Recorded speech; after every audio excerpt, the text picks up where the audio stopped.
Just a minute. As I was preparing this sermon, I began to evaluate my own attitude towards those people that are in need. Like many of you, I'm sympathetic towards those that I view who are mistreated or who have physical limitations or people who just seem to be in a bad mind, in a bad way.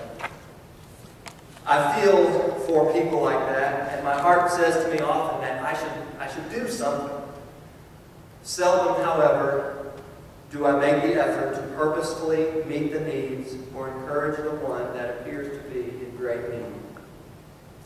Doing something in this case, maybe it's just not convenient because I'd have to go out of my way. Let me give you an example. I used to drive into Memphis to visit Methodist Central Hospital or the Med. And in Memphis, if you're going to the Med, they say it's because you're nearly dead. You don't want to go to the Med unless you're in trauma. But I would go to those two hospitals regularly. And I would have to turn left on Central Avenue to head toward the hospitals. And without fail, there would be a rugged-looking gentleman sitting there with a sign that he would be holding, indicating that he needed a job and food. He's obviously at a low point in his life. This man has some physical limitations as well, and finding a job that he could do would probably be pretty challenging. As I sat in my car at the light, I would read his sign, and then I would look up at the light, waiting for it to change.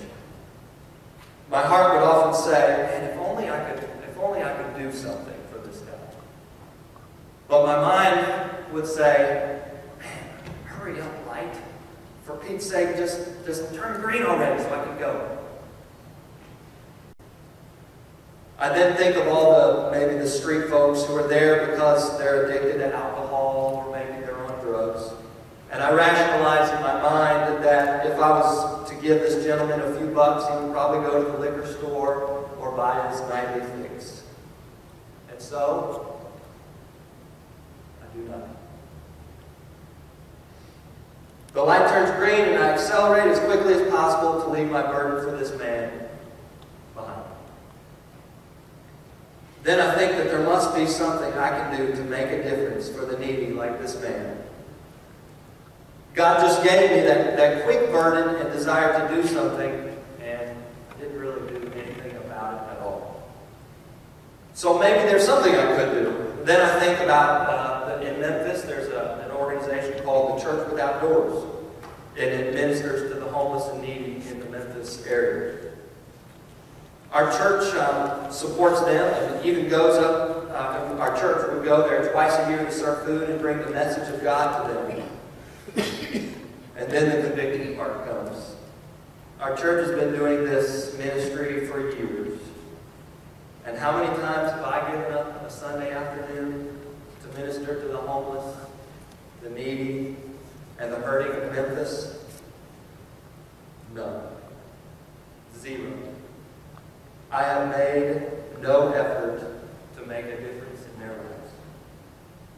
You know, we often look at our own circumstances and we rationalize why we can't do anything about the needs of those around us. We give excuses like these. I can't do anything because maybe we have a lack of money. We think we have a lack of money. We say things like this, I don't have the kind of money to be giving away to strangers. And we drive off sipping our beverage in our nice car that would be just filled with gasoline. Remember, Jesus said, sell your possessions and give to the poor.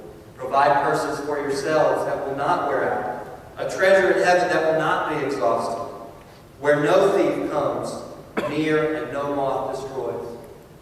Or maybe we give this excuse. My home just isn't big enough, or I haven't straightened up there.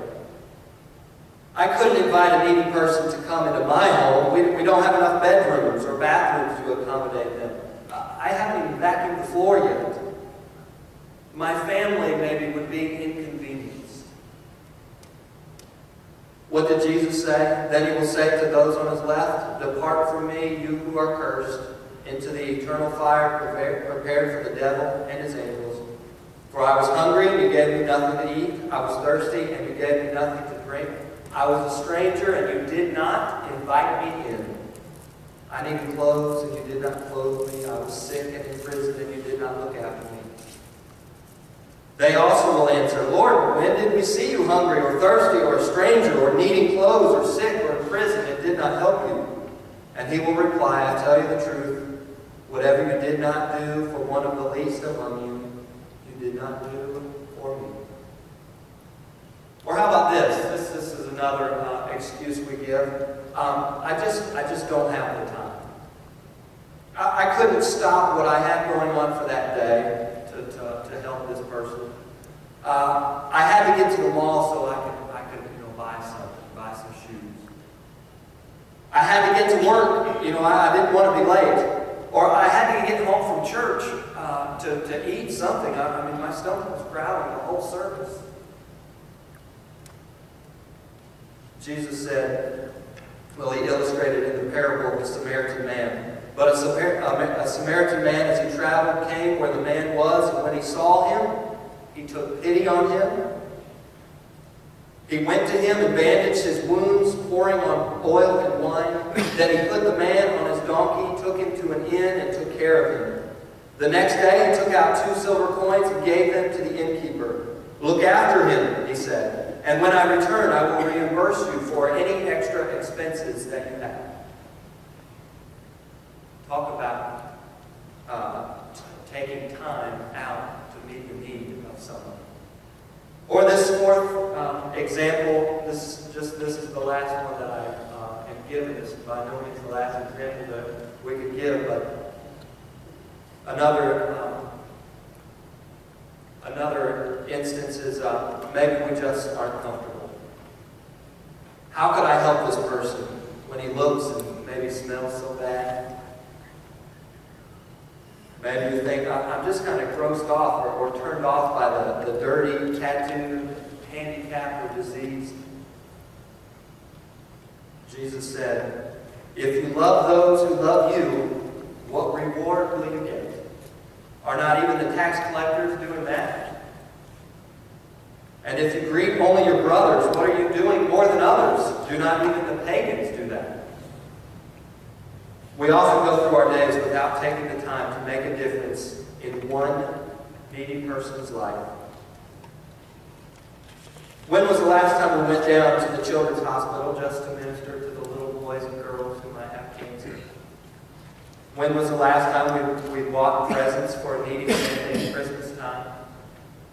When was the last time we gave on purpose until it made us hurt or made us maybe even uncomfortable? In this message, Jesus assists a man who is unable to help himself.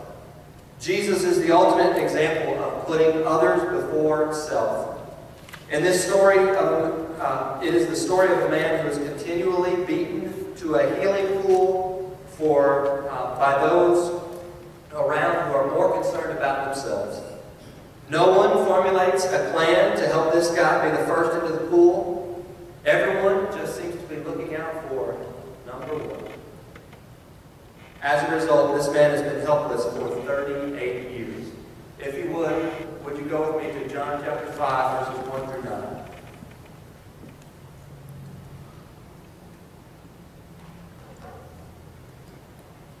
John 5, 1 through 9 reads, "After this, a Jewish festival took place, and Jesus went up to Jerusalem. By the sheep gate in Jerusalem, there is a pool called Bethesda in Hebrew, which has 5 colonnades. Within these lay a multitude of the sick, blind, lame, and paralyzed, waiting for the moving of the water, because an angel would go down into the pool from time to time and stir up the water. Then the first one who would get in after the water was stirred was recovered from whatever ailment he had. One man was there who had been sick for 38 years. When Jesus saw him lying there and knew he had already been there a long time, he said to him, 'Do you want to get well?' 'Sir,' the sick man answered, I don't have a man to put me into the pool water is stirred up. But while I'm coming, someone goes down ahead of me. Get up, Jesus told him. Pick up your bedroll and walk. Instantly, the man got well, picked up his bedroll, and started to walk. Now that day was the Sabbath. The first thing I want you to notice is that we are busy in our own world in verses 1 and 2. Jesus has just come from Galilee, where he healed a royal official's son from a great distance away. Remember that story? In Galilee, Jesus was welcomed and appreciated. He had already turned the water into wine, and he had developed a reputation there. In Jerusalem, however, many Jews and religious leaders do not have the same welcoming attitude toward Jesus. They feel threatened by Jesus and constantly are trying to find fault with him.